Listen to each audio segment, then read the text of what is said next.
Hey everybody, KC here. Interesting column in The Information the other day, basically bemoaning the changes that have taken place on Twitter since Elon Musk acquired it. I quote, "A handful of months into Twitter's new management, and it's clear an era has ended.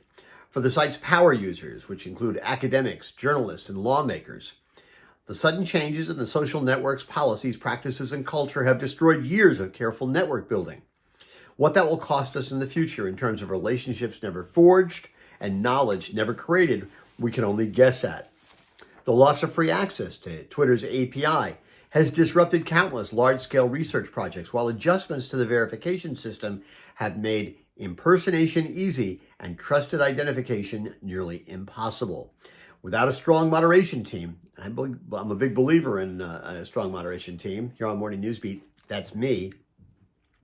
Without a strong moderation team, misinformation, harassment, and spam are thriving on the platform. I've always had a love-hate relationship with Twitter, but it's also been instrumental in building my writing career and conducting research for my work. Its loss is meaningful. Now, I have to be honest, I was never an enormous Twitter or Facebook user, okay? But lately, I'd say I find them both to be mostly just a giant time suck. And if I look at them, sometimes I feel like I need to find a bottle of Purell, if not take an actual shower. But let's get past Elon Musk's role in all this. And Morning Newsbeat readers know what I think about Musk. I think he acts like a third grader on a sugar high. He has all that level of self-control. The premise of the piece is that Twitter used to be a place where people could go or would go to get smarter. Now, not all the time and not all the people, but there was an element there that you could get smarter. The column is basically arguing that that doesn't take place anymore. And I look at it and it sort of provides me with a sort of a broader lesson, a lesson that I'm sort of applying both to how I use social media and also I try to let it reflect how I write Morning Newsbeat. I've sort of decided that when I go online, whether it's to social media or any other place, I'm going to try to only go to places that are going to make me smarter. I'm going to try and help them go to places that'll give me an understanding of things I do not understand and make me think about things differently than I traditionally have. Otherwise, I'm pretty much taking the point of view, it's a waste of time.